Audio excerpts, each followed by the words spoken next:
제가 이렇게 설교를 하고 나면 가끔 몇몇 청년들이 그러다가 이제 목에서 피가 나올 것 같다고 걱정해 주는 청년들이 좀 있었어요. 그래서 지난주인가요? 저도 제 설교 영상 보다가 깜짝 놀랐는데 이렇게 막 얼굴이 막 터질 것처럼. 근데 이번 주에 진짜 목에서 피가 터졌습니다. 그래가지고 제가 이 편도가 많이 부어가지고요.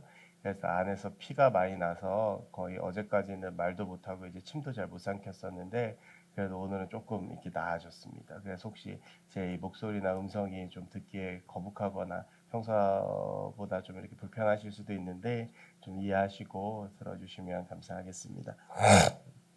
이 인터넷을 이용하다 보면 이렇게 여러 홈페이지를 이용하다 보면 그 비밀번호를 잊어버릴 때가 간혹 있습니다.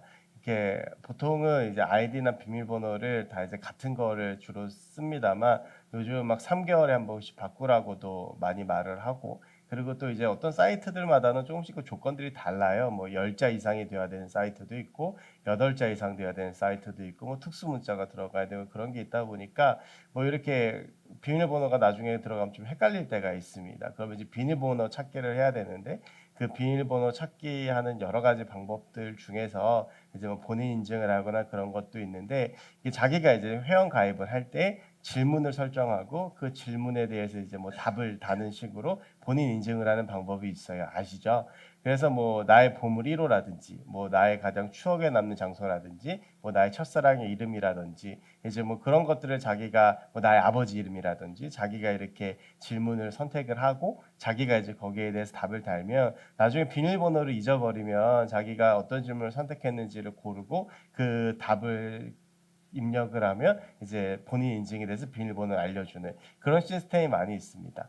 저는 이제 늘 그런 이제 질문과 답을 설정할 때마다 항상 이렇게 설정하는 질문이 있는데 그게 가장 기억에 남는 선생님입니다. 그래서 가장 기억에 남는 선생님의 질문을 설정하고 늘 그 답이 항상 같아요. 그래서 제가 초등학교 4학년 때 선생님이신데요. 이제 벌써 굉장히 오랜 시간이 지났죠. 제가 초등학교 4학년 때니까 거의 지금 27, 8년 됐습니다. 이제 굉장히 오랜 시간이 지났는데 지금도 그 선생님하고 이제 연락도 드리고 이제 가끔 뭐 찾아뵙기도 하고 이제 그러고 있습니다. 그분이 이제 뭐 저한테 그때 뭐 편지 쓰신 것도 많고요. 제가 그때 집도 되게 가난하고 그러다 보니까 뭐 친구들한테 약간 따돌림도 당하고 막 그런 좀 힘든 시기를 보냈었는데 그때 늘 이제 격려해 주시고 응원해 주셨던 선생님이세요. 그게 이제 늘 기억에 남아서 그분한테 지금도 이제 스승의 날에 연락을 드리고 이제 하고 그러고 있습니다. 이게 선생님과 제자, 그러니까 스승과 제자의 관계가 참 재미있는 관계입니다. 자기들이 뭐 직접 이제 뭐 대학교 같은 경우에야 자기들이 이제 선택을 하지만 뭐 중고등학교 때 같은 경우에는 자기들이 선택할 수 없으니까 어떤 선생님이 우리 선생님이 되느냐를 굉장히 크게 관심을 갖곤 하지요. 누구에게나 이제 스승은 있습니다. 뭐 학교에서 만난 선생님들도 있고 자기 인생의 선생님도 있고 또 전혀 모르는 사이인데 내가 혼자 스승을 삼는 경우들도 있어요. 그래서 그분의 어떤 사상이나 철학이나 여러 가지 삶의 자세들을 배우려고 애쓰는 경우들도 많이 있습니다.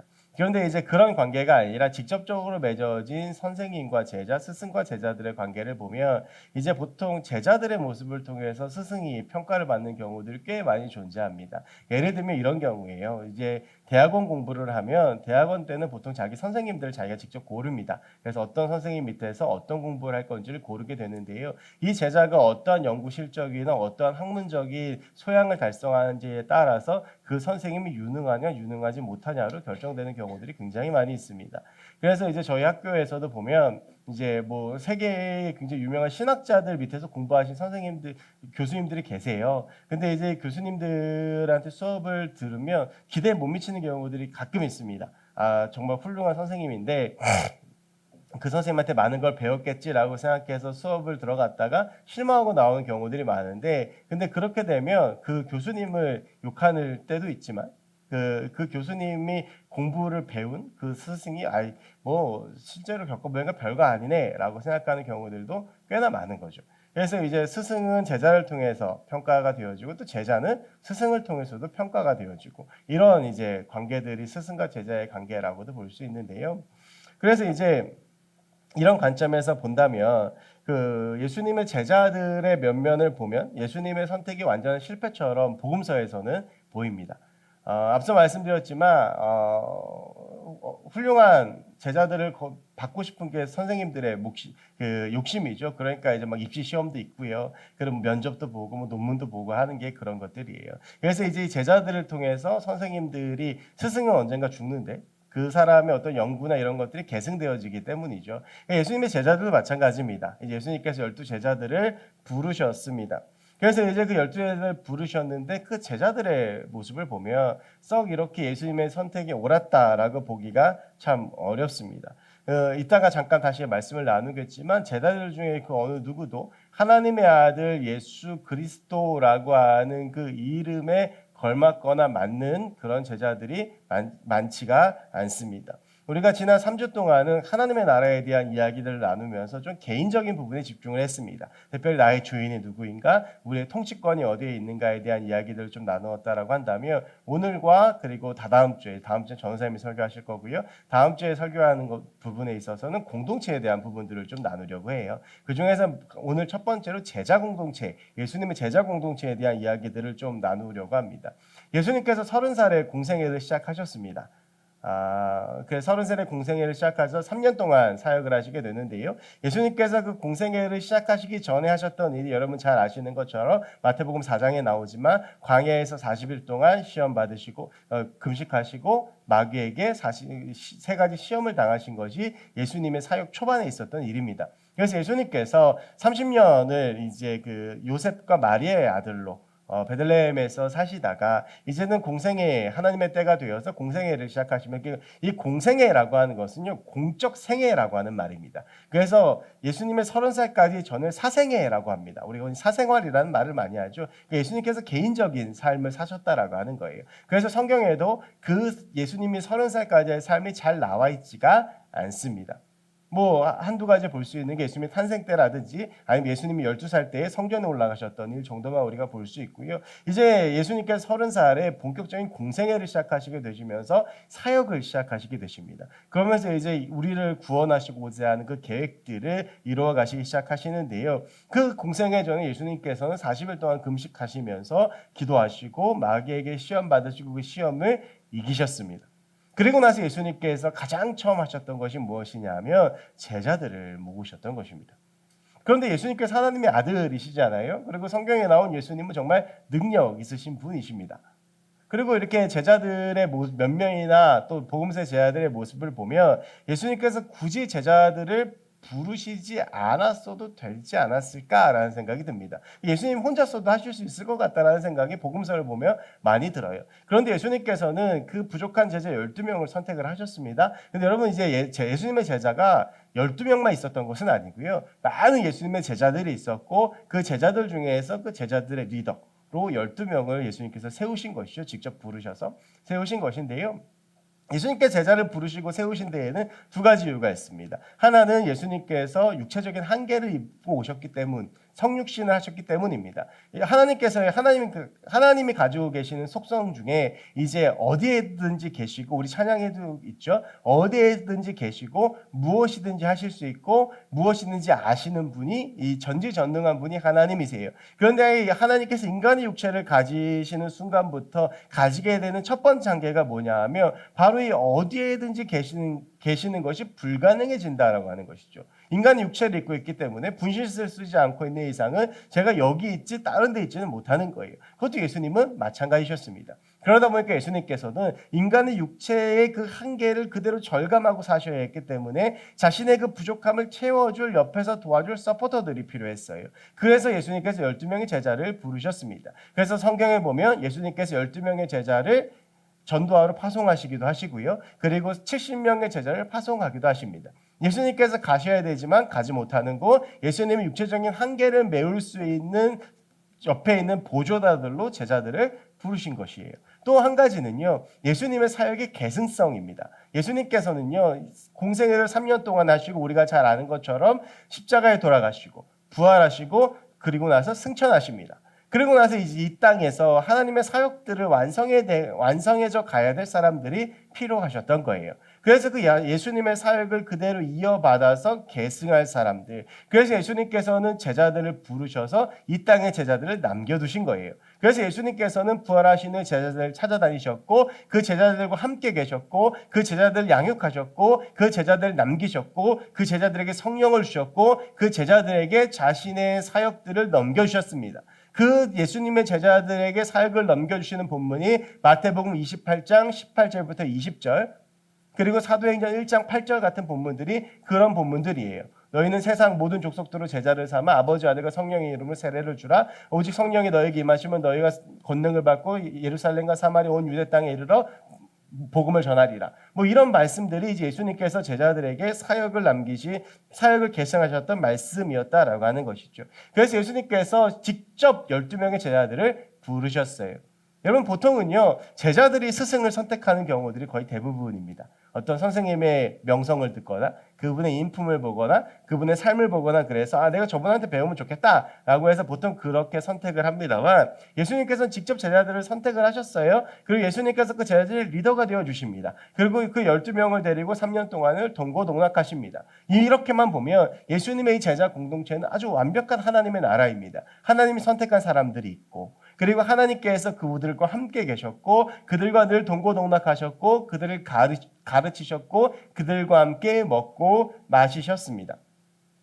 그래서 이제 이 예수님의 제자 공동체를 보면 이것이 하나님의 나라라고 하는 것을 느낄 수가 있습니다. 그런데 이 하나님의 나라가 참 재미있는 곳입니다. 우리의 상상과는 조금 다른 곳입니다. 두 가지의 이제 이야기를 나누면서 그 생각을 좀 해보려고 하는데요. 먼저 예수님의 제자 공동체를 구성하는 12명의 면면을 한번 살펴볼 필요가 있습니다. 굉장히 다양합니다. 굉장히 다른 사람들이 모여 있습니다. 성경에서 12명에 대해서 다 말해주지는 않습니다. 제가 말씀드렸다시피 우리가 이제 12명의 제자들의 이름을 이번 올해에도 몇 번 했지만 예수님의 12제자의 이름 딱 얘기해봐 그러면 그 자리에서 외울 수 있는 사람들 많지 않습니다. 우리가 기껏 아는 제자들 해봐야 뭐 베드로, 야고보, 요한, 안드레, 뭐 도마, 가룟 유다 뭐 그 정도죠. 제가 그 말씀드렸죠. 그 우리가 기억하는 제자들의 공통점은 주로 사고 친 애들이라고 말씀을 드렸습니다. 그러니까 이제 머릿속에 기억이 남는 거예요. 예수님의 제자들에 대해서 성경에서 다 말해주지 않습니다.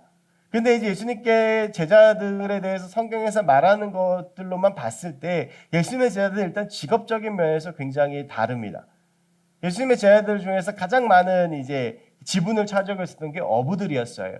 그 어부들이 베드로, 안드레, 야고보, 요한 이 형제들이었습니다. 베드로와 안드레가 형제고 야고보와 요한이 형제였죠. 그리고 세리 마태가 있었습니다. 이 세리라고 하는 것은 세관 공무원이었습니다. 그리고 열심당원, 오늘 우리가 함께 읽은 마태복음 10장 4절에도 가나나인이라고 나오는데요. 우리가 이 예수님의 제자를 다루는 또 다른 본문에 보면 셀로옷이라고도 나옵니다. 똑같은 말인데 이 말이 뭐냐면 열심당원이라고 하는 겁니다. 열심당원은 말 그대로 독립운동을 하는 사람들이에요. 그 당시에 이스라엘이 로마의 식민지배를 받고 있었기 때문에 이제 이 식민지배로부터 탈피하자. 이 이스라엘의 식민지배는 1, 2년 된 게 아니에요. 언제부터 이어져 내려오는 거냐면 바벨론, 바사, 헬라, 로마까지 이르러서 거의 한 5, 600년간 이어져 내려오는 식민지배입니다. 그 가운데 잠깐 그 독립했던 게 100여 년 정도가 있는데 그 시기를 제외하고는 쭉 계속 식민지배를 받고 있는 거예요. 그러니까 이제 그런 긴 식민지배의 시간을 이겨내자라고 하면서 독립운동을 했던 것이 열심당원들인데 이 열심당원들은 그 독립운동을 무력을 통해서 했습니다. 그러니까 우리나라 독립단체로 따지면 의열단 같은 곳입니다. 그래서 이제 뭐 의열단 그러면 막 폭탄도 던지고 하잖아요. 열심당원이 그런 사람들이에요. 그런데 여러분 이 세리와 그래서 이 열심당원은요 물과 기름 같은 사이입니다. 이 열심당원들이 척살해야 될 가장 첫 번째 사람들이 누구였냐면 세리였어요. 세리는 유대인이었는데 로마를 등에 입고 여러 사람들의 피를 빨아먹는 사람이었거든요. 세금을 거두면서 괴롭히고 자기의 배를 불리는 사람이었고 우리가 잘 아는 삭개오나 그런 사람들 이런 사람들이었습니다. 그러니까 이제 이 독립운동을 하는 열심당원들과 세리가 같이 있다라고 하는 것도 굉장히 독특하고 재미있는 일이었습니다. 그리고 예수님의 제자들의 성격도요 다 달라요. 나서기 좋아하고 다혈질인 베드로가 있고요. 그리고 차분하고 이성적인 빌릴과 나다나엘이 있습니다. 의심이 많은 도마가 있고 자기를 굉장히 사랑하는 사도 요한이 있었습니다. 성격이 불같은 야고보가 있었던 반면 똑같은 이름이지만 성경에 기록되지 못할 만큼 존재감이 없었던 또 다른 야고보가 있었고요. 돈을 사랑하는 가룟 유다가 있었습니다. 직업으로 보나 성격으로 보나 서로 맞는 것을 찾기가 더 어려운 사람들이 12제자들이었습니다. 여러분 한번 생각해 보십시오. 어떠한 목적을 이루어서 가고자 하면 직업군이 비슷하든지 성격이 비슷하든지 뭔가 생각하는 가치관이 비슷하든지 비전이 비슷하든지 뭐라도 비슷한 게 있어야 쉽게 갈 수가 있습니다. 우리가 어떤 공동체가 목표를 다루기 위해서 가장 먼저 선행되어져야 될 것은 같은 마음으로 가야 돼요. 오늘 우리 종탄이가 기도를 굉장히 이 나라를 위한 기도를 많이 해줬는데 이 나라가요. 같이 함께 가야 되는데 계속 이렇게 분열이 생기고 갈라지고 하잖아요. 그러면 같은 길로 갈 수가 없는 거죠. 근데 예수님의 제자 공동체를 보면 이 예수님의 제자 공동체는 하나 되는 게 더 신기한 곳이었어요. 이게 굉장히 독특한 거예요. 근데 이 공동체를 예수님께서 만드셨다라고 하는 거죠. 여러분 그 성교학 용어 중에 동질 집단의 원리라고 하는 용어가 있습니다. 이게 도널드 맥가브란이라고 하는 교회 성장학자가 내놓은 이론인데 이 교회 성장을 계속 연구하던 이 학자가 교회 성장에 대해서 연구를 하면서 이런 이야기를 했어요. 이 동질 집단의 원리가 이런 거예요. 사람들은 누구나 다 동질한 집단끼리 모이기를 원한다는 거예요.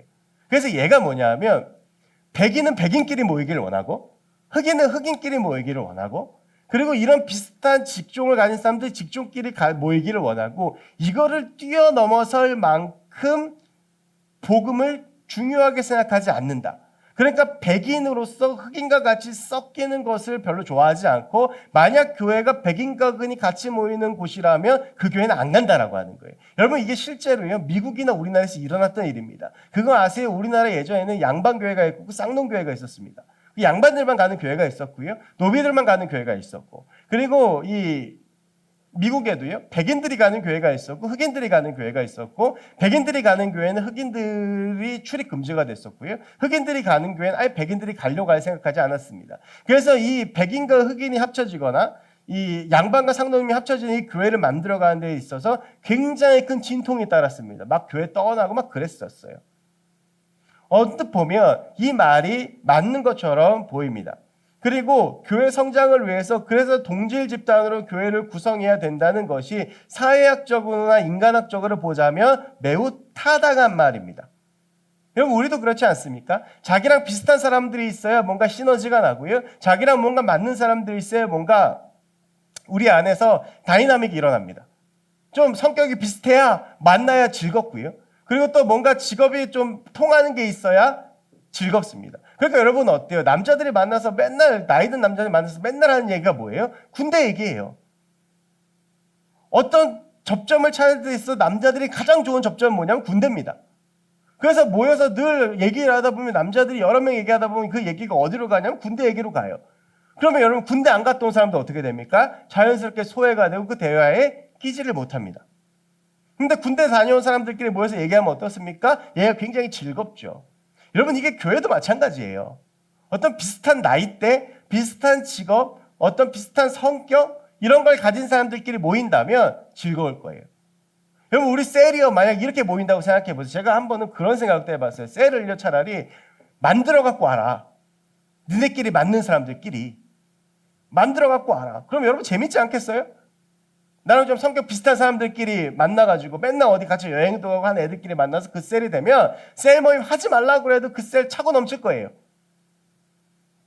그럼 여러분 이것 보세요. 이렇게 생각해보세요. 예수님도 이걸 모르셨을까라는 거죠.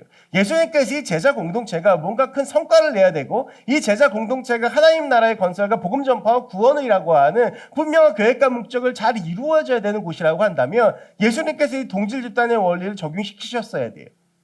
업으로 12명을 만들든지 성격이 좀 잘 통하는 애들로 12명을 만들든지 아니면 아예 활동성 있게 열심당원 12명만 모으든지 아니면 뭐 동계상이라도 잘하게 세례만 12명을 모으든지 예수님께서 그러고 여러분 3년이라는 시간이 얼마나 짧은 시간입니까? 3년이라는 시간이 이렇게 긴 시간이 아닙니다. 금방 가요. 제가 벌써 이제 번동제일교회 온 지도 1년 3개월 됐잖아요. 그러니까 이 3년이라고 하는 시간이 그렇게 길지 않은 시간인데 이 길지 않은 시간 동안 예수님께서 잘 가르치시고 이들에게 사역을 계승하고 하시려고 한다면 뭔가 접점이 있는 사람들을 만들었어야 된다는 거예요. 그런데 예수님께서는 그렇게 하지 않으셨습니다. 어부도 부르시고 세리도 부르시고 열심당원도 부르시고 다혈질도 부르시고 차분한 사람도 부르시고 계산적인 사람도 부르시고 자기가 강한 사람도 부르시고 의심 있는 사람도 부르시고 존재감이 없는 사람도 부르셨다라고 하는 것입니다. 예수님께서는 왜 이런 사람들을 모으셨을까? 여러분, 이것이 예수님의 제자 공동체가 하나님의 나라의 모형이기 때문에 그렇습니다. 하나님의 나라는 어떤 곳입니까? 이런 다양한 사람들이 모이는 곳입니다.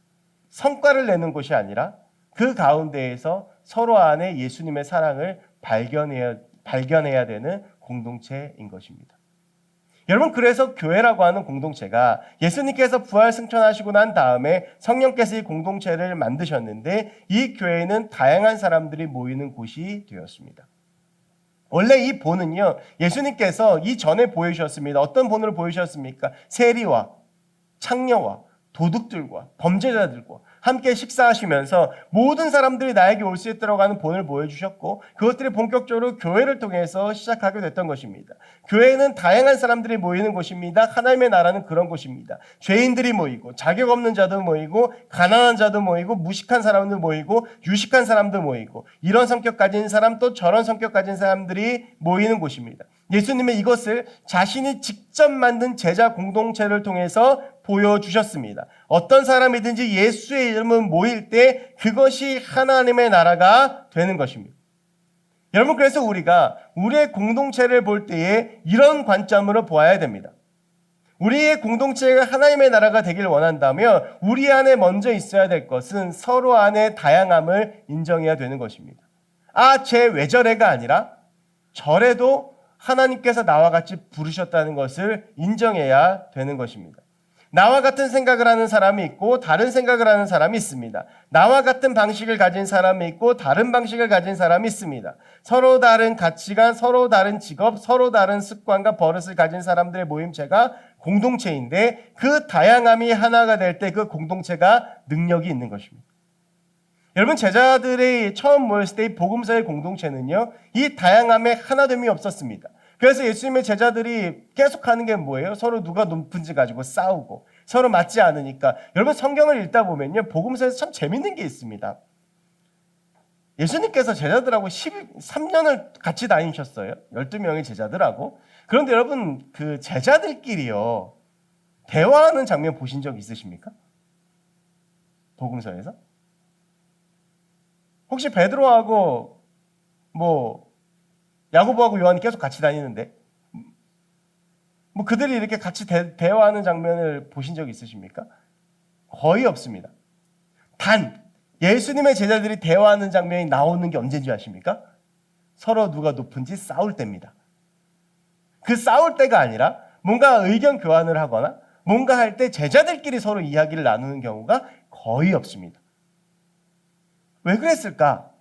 물론 예수님의 말씀이 중심이 되기 때문에 그 예수님의 말씀을 기록하다 보니까 그렇게 될 수도 있겠지만 실제로 예수님의 제자들이 그렇게 많은 말을 서로 하지 않았을 거라는 생각도 저는 듭니다.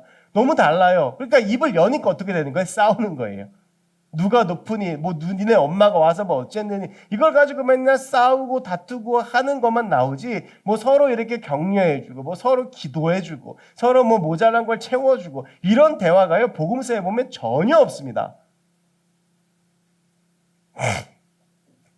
그래서 이 제자들을 보면 제자들이 서로를 인정하지 못했던 것 같아요. 여러분, 그런데 이게 우리의 모습 가운데에도 마찬가지입니다. 과연 우리 공동체는 어떠한가라고 하는 거죠. 여러분, 우리가 서로 다양하고 그러면서 여러 가지 불편한 것들이 생깁니다. 그것들을 불편함을 피할 수 있는 제일 좋은 방법이 뭡니까? 아는 척 안 하는 겁니다. 그냥 아는 척 안 하고 말 안 섞고 그냥 서로 부딪히지 않으면 편합니다. 근데 여러분, 그러기에는요, 번동제일교회 청년부가 되게 좋은 사이즈예요. 제가 성장했던 청년부가요, 20명이었습니다.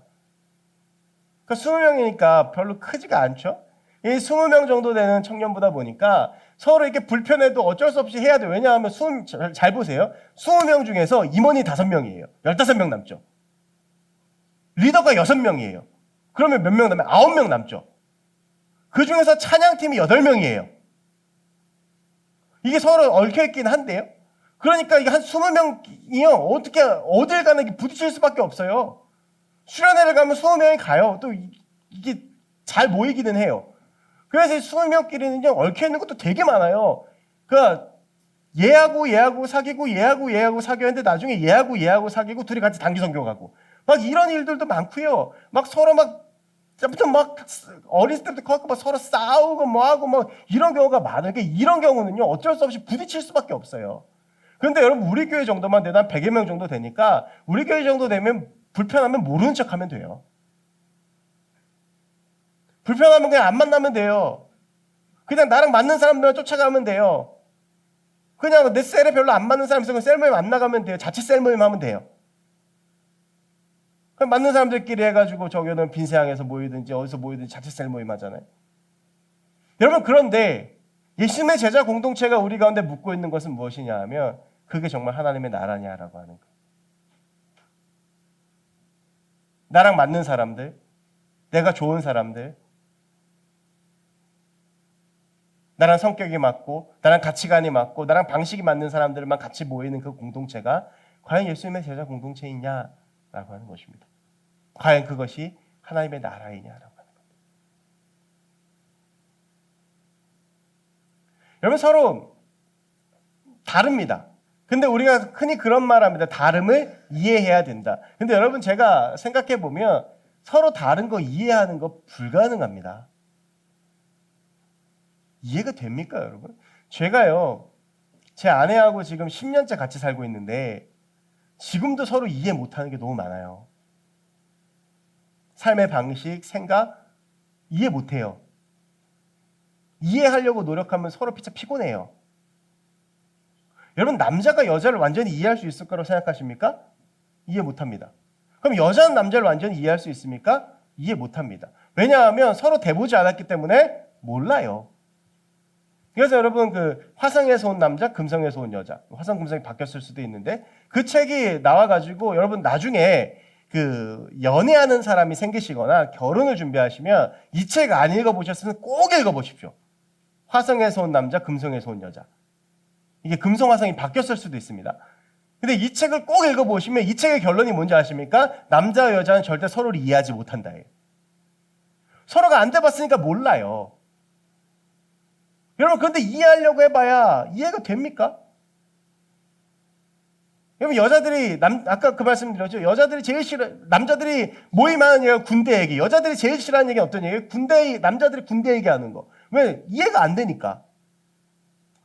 여러분, 예수님의 제자들이요, 베드로가 마태를 이해할 수 있었고 마태가 가룟유다를 이해할 수 있고 가룟유다가 마태를 이해할 수 있었겠습니까? 아니에요, 여러분.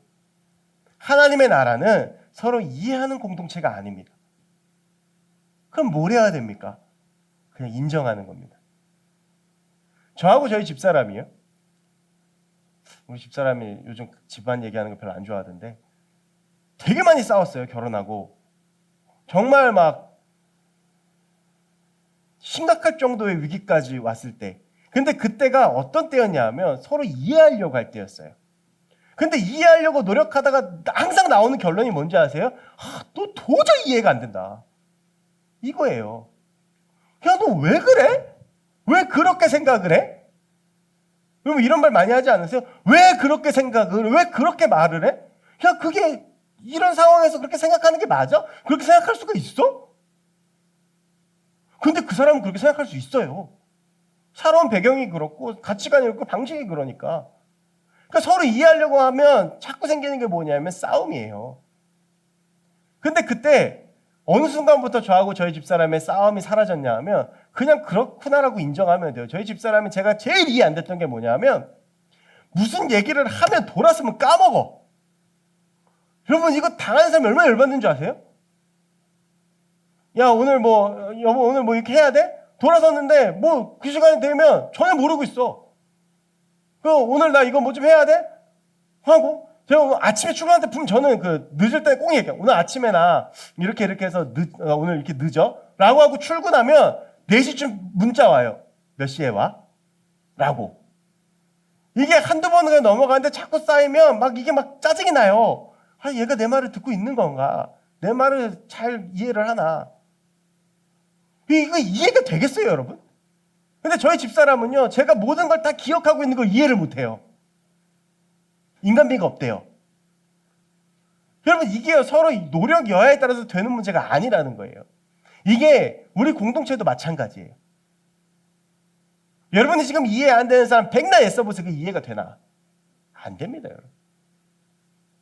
그냥 그렇구나라고 인정하면 돼요. 아, 그렇구나. 그냥 쟤는 그런 생각을 가지고 있구나. 아, 저렇게도 생각할 수 있구나. 저런 마음을 가지고 있구나. 아, 저런 어떤 성장 배경을 통해서 저렇게 커서 저렇게 생각을 하는 거구나. 아, 저 직업을 가지고 저렇게 생각하고 하는 거구나.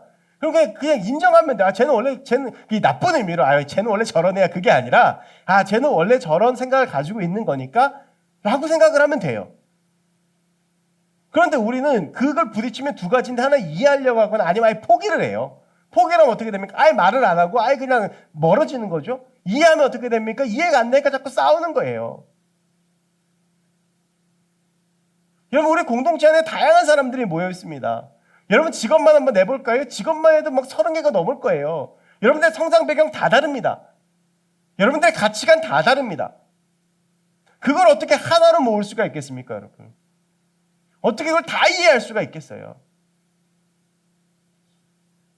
그럼 어떻게 하면 인정할 수 있느냐? 여러분, 그거는요, 사도행전에서 보여주는 것처럼 성령밖에 없습니다. 인정하는 작업을 제가 이렇게 하니까 되게 쉬운 것 같죠? 저희 집사람이 인정하는데 10년 걸렸습니다. 그렇구나. 지금도요, 가끔은 속에서 열이 올라올 때도 있어요. 여러분, 근데 그럴 때마다 우리가 의지해야 될 것은 하나님밖에 없습니다. 어떤 인간관계에 문제가 생기십니까? 그럼 그 문제를 붙들고 기도하시기 바랍니다. 그냥 이건 나랑 끝난 문제라고 생각하지 마시고 내 안에 성령께서 역사하셔서, 여러분, 성령을 무슨 영이라고 우리가 많이 이야기를 하죠? 여러분, 축도를 한번 잘 생각해 보세요. 제가 늘 축도할 때 제일 처음 뭐라고 이야기합니까? 축도 안 들으세요, 여러분? 처음에 놀랍고 크신 하나님의 사랑과 예수 그리스도의 뭐죠? 은혜와 성령의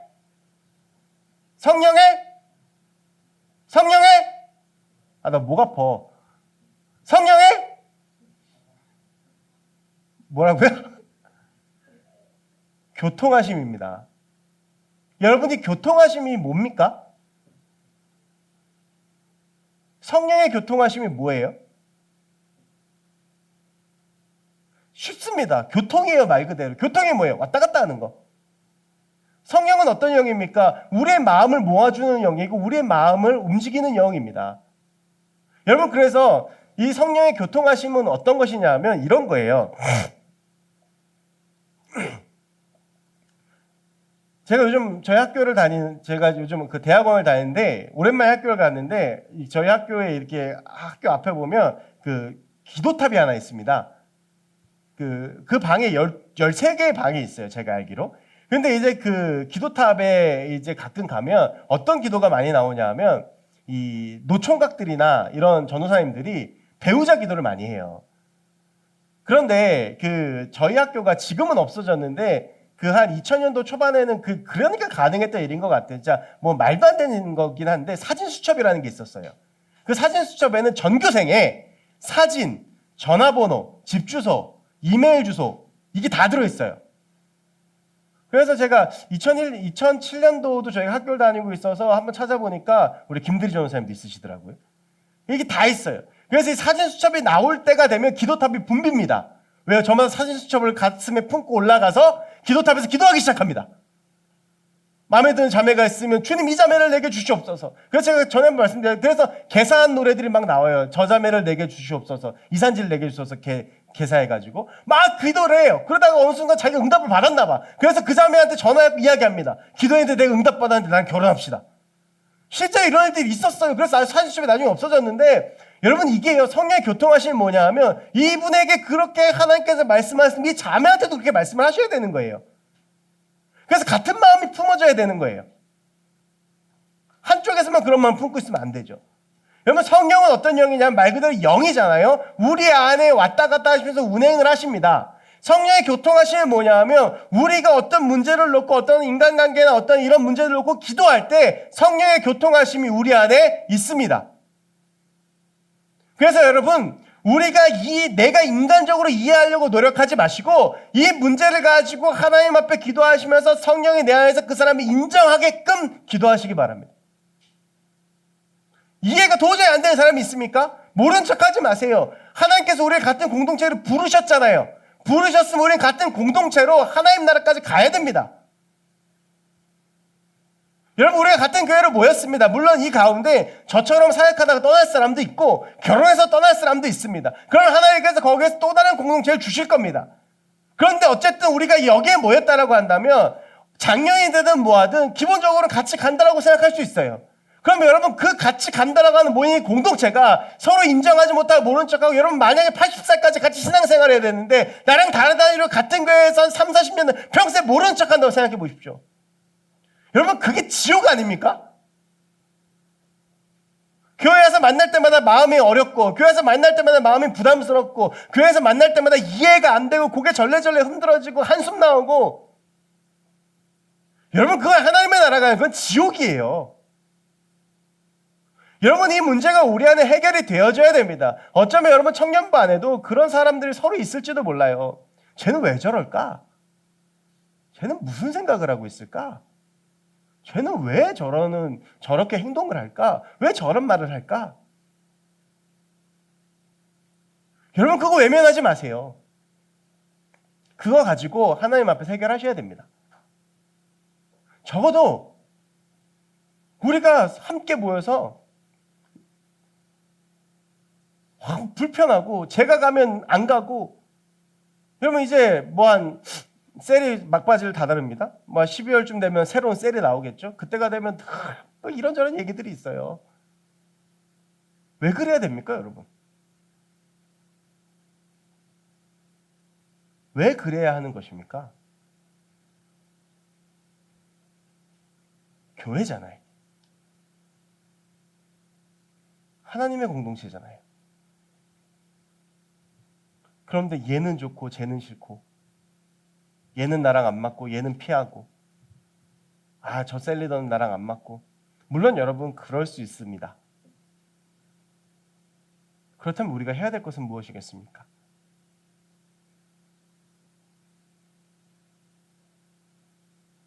기도해야 합니다. 여러분 저는 우리 새청이 하나 되는 공동체가 됐으면 좋겠습니다.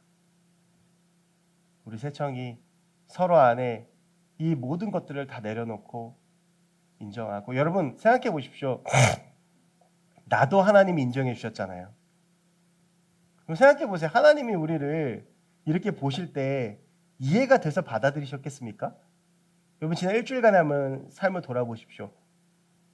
하나님이라면 내 삶 내가 하나님이라면 내 삶 이해하시겠습니까? 여러분 제자들 중에서 다양함도 있지만 또 하나는 뭐냐 하면 이렇게 부족한 인간들이 없어요. 글도 모르고 직업도 다 별로고 마태는 성전 출입이 금지될 정도의 손가락질 받는 사람이고 무장당체 이론들도 있었습니다. 예수님께서 제자들 보시면서 제일 많이 하셨던 말이 뭡니까? 이 믿음 없는 자들아. 제자들이 자격이 있어서 예수님께서 받아들이시고 이해가 돼서 받아들이신 게 아니잖아요. 여러분 우리도 마찬가지예요. 저하고 여러분들이 뭔가 이해가 돼서 하나님께서 우리를 받아들이셨겠습니까? 그냥 있는 모습 그대로 인정해 주신 것입니다. 여러분 이것이 예수님의 제자 공동체의 두 번째입니다. 부족하지만 하나님께서 받아주신 것. 아무 자격 능력 없지만 그래서 여러분 고린도전서 1장에 사도 바울이 뭐라고 고백합니까? 문벌 좋은 자도 많고 학벌 좋은 자도 많고 능력 있는 자도 많지만 그런 자들이 아니라 오히려 미련한 자를 하나님께서 선택하셨다라고 이야기를 합니다.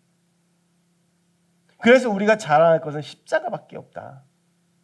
여러분, 내가 저 사람을 왜 인정하지 못할까? 내가 저 사람을 왜 이해하지 못할까? 그 마음속에 뭐가 있는 줄 아세요? 뿌리 깊은 교만이 있습니다. 내 기준, 내 생각, 내 옳음, 내 가치, 내 자기애. 여러분, 그 베드로하고 요한하고 성경에서 직접적으로 말하진 않지만 별로 둘이 사이가 좋지가 않았어요. 미뤄볼 땐 그래요. 왜 그러냐면 우리가 잘 아는 대로 베드로가 예수님의 수석 제자였죠. 근데 예수님께서 가장 사랑하시던 제자를 성경에서 누구라고 이야기를 하냐면 요한이라고 말을 해요. 근데 여러분, 그 요한, 이 예수님께서 가장 사랑하시던 제자가 요한이라는 말이 어디에서 나오는지 아세요? 요한복음에서 나와요. 요한복음 누가 썼어요? 요한이 썼어요. 얘도 살짝 제정신이 아니에요. 자기가 성경을 쓰면서 자기를 뭐라고 표현을 하냐 하면 예수님이 가장 사랑하시던 자라고 표현을 해요. 그러니까 여러분, 베드로는 12제자 중에 리더였고 사도 요한은 예수님이 가장 사랑하는 사람 제자라고 스스로 여겼고 둘이 항상 이런 부딪힘이 있었어요.